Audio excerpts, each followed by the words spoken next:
श्रीमद् भगवत गीता अध्याय 18 मोक्ष सन्यास योग श्लोक 22 में भगवान श्री कृष्ण भन्नुहुन्छ यत्तु कृष्ण बधेकस्मिन् कार्ये सक्तमहितुकम् अतत्त्वार्थवदल्पं च तत्तामस मुदारतम।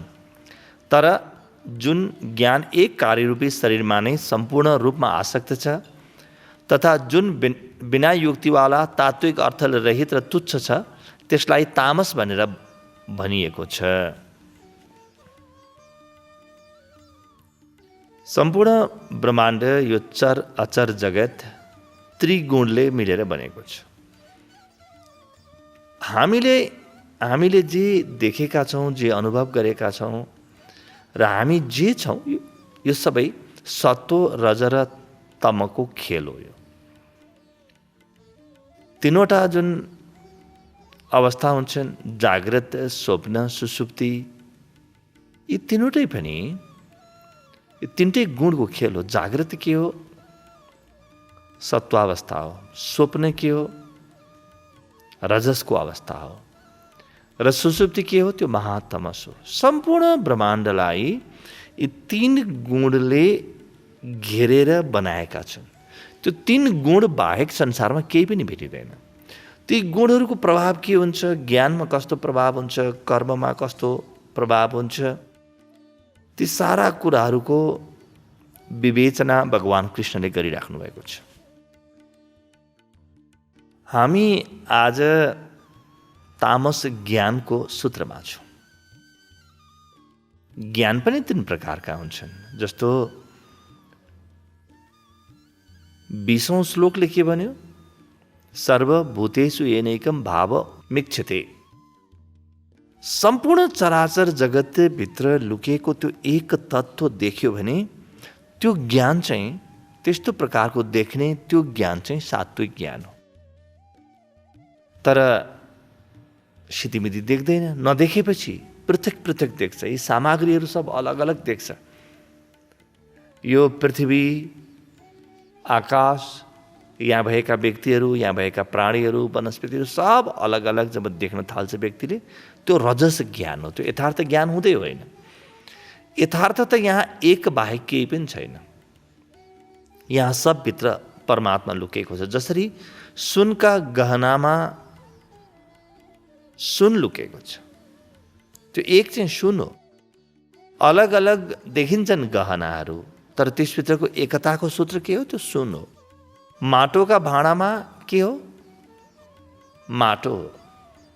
त्यसै गरी पानीका विभिन्न रूपहरू हेर्नुहोस्। कहीँ कुवा बनेको होला, कहीँ नाला होला, कहीँ खाल्डो होला, कहीँ पोखरी होला, कहीँ ठुलो झिल बनेको होला, कहीँ नदी होला, कहीँ पहाडी झरना होला, कहीँ महासागर होलान्। यी सारा कुरा यी अलग अलग देखिन्छन्, तर तत्त्व भने एउटै छ। एकले बनेका छन्। त्यो के हो? त्यो जल तत्त्वले बनेका छन्। जल तत्त्व हो। ठिक त्यसै गरी त्यो भित्र लुकिएको एक देख्न नसक्ने ज्ञान मेरो जीवनमा छ। मेरो ज्ञानले त्यसलाई देख्न सक्दैन। त्यो लुकिएको एकलाई देख्न सक्दैन भने मेरो ज्ञान चाहिँ राजस ज्ञान हो। यसले खुब धेरै दुःख दिन्छ। एक देख्ने नभइन्जेलसम्म व्यक्ति दुःखको अनवरत श्रृङ्खलामा फँसाइ गर्ने। लुकेको एक देख्न थालेको दिनबाट बल्ल व्यक्तिका जीवनका दुःख समाप्त हुनेछ। हामी आफ्नो दुःख निवारण गर्न के गर्दैनौँ? कति धन सम्पत्ति आर्जन गर्न खोज्छौँ, कति प्रतिस्पर्धामा दौडिन्छौँ, कति भाग दौड छ जीवनमा, तर यिनले दुःख कसैको हरण गर्न सके? यो त तात्कालिक मात्र। एकछिनलाई केही आयो, तपाईँ एकछिनलाई खुसी भइहाल्नुभयो, प्रसन्न हुनुभयो। यो त सुख सुविधा बढेको हो, दुःख गएको होइन। दुःख त फेरि जहाँको त्यही छ। गरिबका दुःख गरिबसँगै छन्, धनीका दुःख धनीसँगै छन्। गरिब गरिब भएर दुःखी छ, धनी धनी भएर दुःखी छ। कोही पनि आफ्नो स्थितिमा राजी छैन। कोही पनि राजी छैन। सबलाई अरू केही पाउनु छ। यो रजस प्रवृत्ति, यो रजस ज्ञानको कारणले यस्तो भएको। त आउनुहोस्, तमस ज्ञानको अवस्थामा व्यक्ति कस्तो हुन्छ त? यो श्लोक के भन्छ? तर जुन ज्ञान एक कार्यरूपी शरीरमा नै सम्पूर्ण रूपमा आसक्त छ एउटा शरीरभन्दा बाहेक केही पनि देखेको छैन। आफ्नो शरीर भर्नु बाहेक जसको कुनै ध्यान नै छैन, परको सोच पनि छैन, कुनै पर जीवनको सोचको त कुरै भएन, भोलिको सोच पनि छैन, 10 वर्ष पछाडिको सोच पनि छैन। बस अहिलेको शरीरको अलिकति आवश्यकता पूर्ति भयो, सकियो। त्यस्तो प्रकारले सारा ध्यान जसको एक शरीरमा आयो, यत्रो पुरै ब्रह्माण्ड नै खुम्जिएर त्यो शरीरमा मात्रै जसले देख्दछ, शरीरमा मात्रै सबै कुरा छ है भन्ने जसले देख्दछ, जुन ज्ञानले देख्दछ, त्यो ज्ञान चाहिँ के हो त? तमस ज्ञान हो। सम्पूर्ण रूपमा आसक्त छ, त्यही बाँधिएको छ।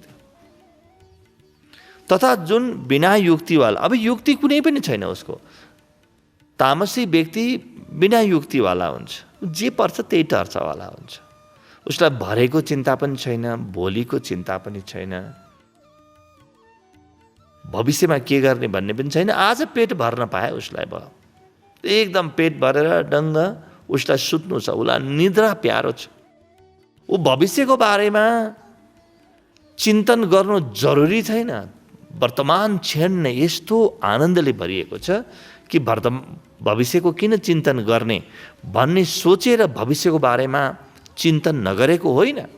यो व्यक्तिको पुरै ऊर्जा पेटले खाएको छ। खाना पचाउनुमै यो व्यक्तिको ऊर्जा सकिएको छ, त भविष्यको बारेमा सोचोस् कसले? यो व्यक्ति तनावमा पनि जाँदैन, तनावमा जानको लागि पनि भविष्यको चिन्ता चाहिन्छ। यसलाई केही मतलब पनि छैन। हामी देख्छौँ नि यस्ता व्यक्तिहरू घर घरमा, बस केही मतलब छैन, जेसुकै भइरहेको छ, आफ्नो पेट भर्न पाए भयो, सारा संसार जता जान्छ जाओस्। यो बिल्कुल यो बोधहीन अवस्था, यो तमसको अवस्था हो, जुन बिना युक्तिवाला, युक्ति कहीँ पनि छैन, केही उसले आफ्नो कुनै जुक्ति लगाउने विचार पनि गर्दैन। त्यहाँ लगाउँदा पनि ऊ कमसेकम राजसी त हुन्थ्यो। अहिले हामी जीवन विज्ञानका स्वसंवाद, ऐश्वर्य विज्ञान लगायतका विभिन्न कार्यक्रमबाट व्यक्तिहरूलाई लक्ष्य निर्धारण गर्न सिकाउँछौँ। भोलिको विषयमा 1 वर्ष पछि के हुनसक्छ त्यो विषयमा, 5 वर्षपछि के हुनसक्छ त्यो विषयमा, 10 वर्षपछि के गर्ने त्यो विषयमा लक्ष्य निर्धारण गर्नुहोस्, चिन्तन गर्नुहोस्, सोच्नुहोस् भनेर हामी भन्छौँ। त धेरै मित्रहरूको तत्काल प्रश्न आउँछ कि गुरु, यहाँ त हामी त शान्त हुन आएको हो, किन भविष्यको बारेमा सोच्नु? होइन, तपाईँ शान्त हुन आउनुभएको होइन, तपाईँलाई ध्यान लाग्यो भने अरू बढी केही गर्न सक्छु कि भन्ने छ, अथवा कतिलाई चाहिँ मजाले निन्द्रा लाग्छ कि ध्यान भयो भने भन्ने छ। भविष्यको बारेमा चिन्तन प्रारम्भ नगरिकन कोही पनि व्यक्ति तमसबाट रजस ऊर्जामा जाँदैन र रजस ऊर्जामा नगइकन सत्वमा जाँदैन। त्यही भएर हामी पुरै युवाहरूलाई भविष्यमुखी बनाइरहेका छौँ। यसमा एउटा आध्यात्मिक स्वार्थ छ। त्यो के हो भने तपाईँको जीवनको विकास त्यसै गरी हुन्छ। 100औं वर्षदेखि हामी भविष्यको बारेमा सोच्दै नसोच्ने भएका छौँ। यदि सोचेको भए त हामीबाट विज्ञान जन्मिन्थ्यो, व्यवस्थापन जन्मिन्थ्यो, हामीबाट मनोविज्ञान जन्मिन्थ्यो। हामी बिल्कुल हरायौँ। बुद्धिसम्म त हाम्रो ऊर्जा जाँदैन। यति धेरै भोजन छ र भोजनकै विषयमा यति धेरै चिन्ता छ कि पुरै ऊर्जा पेटतिर सर्छ। यहाँबाट ऊर्जा मुक्त भएर मस्तिष्कमा जानको लागि त बडो रजस प्रकारको व्यक्ति हुनुपर्छ। ठिक यही भन्नुहुन्छ भगवान कृष्णले कि तामसी व्यक्ति जुन छ नि, त्यसको कुनै युक्ति पनि गर्दैन, जे छ त्यही छ, उसलाई कुनै परिवर्तन गर्नु पनि छैन। उसलाई अलिकति ध्यान गर्नुहोस्, कीर्तन गर्नुहोस्, योगाभ्यास गर्नुहोस् भने पनि मैले किन गर्नु पर्यो, मलाई त चाहिने, त्यो त अरू कसैलाई चाहिन्छ भन्ने ठान्छ उसले। यो मेरो लागि हो भन्ने पनि छैन। र अगाडि के भन्नुहुन्छ? तात्विक अर्थले रहित भनेको के हो? अतत् त्वार्थ बदल्पम छ। तत्त्व के हो? एक तत्त्व, त्यो परमात्मा तत्त्व कहीँ छ, त्यसको मैले खोजी गर्नुपर्छ भनेर ऊर्जा सल्भ लागेकै छैन। जसले त्यो एक तत्त्वलाई खोजी गर्न थाल्यो, जसले आफ्नो जीवनको आत्यन्तिक विकास सुरु गर्यो, उसको त्यो भित्रबाट ऊर्जा सल्फर आउन थालिहाल्छ नि, त्यो ऊर्जा रजस बन्न थालिहाल्छ, त्यसपछि बिस्तारै सत्व बन्छ, स्थिर हुन थाल्छ। पहिले सल्फर आउँछ अनि स्थिर हुन्छ। तात्विक अर्थले रहित हुन्छ त्यो व्यक्ति, ऊ तत्त्वको चिन्तनमा पटक्कै लाग्दै लाग्दैन। उसलाई आफ्नै निद्रा प्यारो छ, आफ्नै आलस्य प्यारो छ, आफ्नै अकर्मण्यता प्यारो छ। ऊ जीवनलाई चुनौती दिँदै दिँदैन। अङ्ग्रेजीमा भनिन्छ नि, आफ्नो कम्फोर्ट जोनमा जो बस्छ त्यो तमस र यतिले मलाई पुगेको छ, मलाई अरू किन चाहियो, यो भाव। त्यही भएर हामी सन्तोष होइन परम असन्तोष सिकाउँछौँ। त्यो तीव्र असन्तोषले जीवन ऊर्जालाई राजसिक बनाउँछ। त्यसपछि बल्ल जीवनमा केही फैलाव प्रारम्भ हुन्छ। तात्विक अर्थले रहित र तुच्छ छ। तुच्छ भनेको के हो? त्यो ज्ञान नै जो सानो छ, सानो बाहेक केही पनि देख्दैन। यिनै रुपियाँ पैसा, यिनै घर, यिनै लत्ता कपडा, यही दैनिक जीवनका जुन भौतिक आवश्यकताहरू छन्, यति मात्रै हो। यही आवश्यकता पूर्ति गर्न पाए सकियो भन्ने छ। त्यस्तो प्रकारको ज्ञान जसको छ, त्यस्तो ज्ञानलाई तमस भनेर भनिएको छ। त्यो ज्ञान चाहिँ तमस ज्ञान हो, बडो अन्धकारमा दबेर रहेको ज्ञान हो। यो बहुत कालो छ, बहुत अन्धकार छ यो ज्ञान। यो व्यक्ति कहीँ डुब्न जानै पर्दैन, जहाँ पुग्छ यो व्यक्ति त्यहीँ डुबिरहेको हुन्छ। यो व्यक्ति कहीँ छुट्टै मर्नै पर्दैन, जीवन नै पुरै जिउँदो लास भइसकेको हुन्छ। तामस्य वृत्तिवाला व्यक्तिले न यो जीवनमा प्रगति गर्छ, न महाजीवनमा प्रगति गर्छ, न धनमा प्रगति गर्छ, न ध्यानमा प्रगति गर्छ, न लक्ष्मीमा प्रगति गर्छ, न नारायणमा प्रगति गर्छ। यो कहीँ पनि प्रगति गर्न नसक्ने हुन्छ।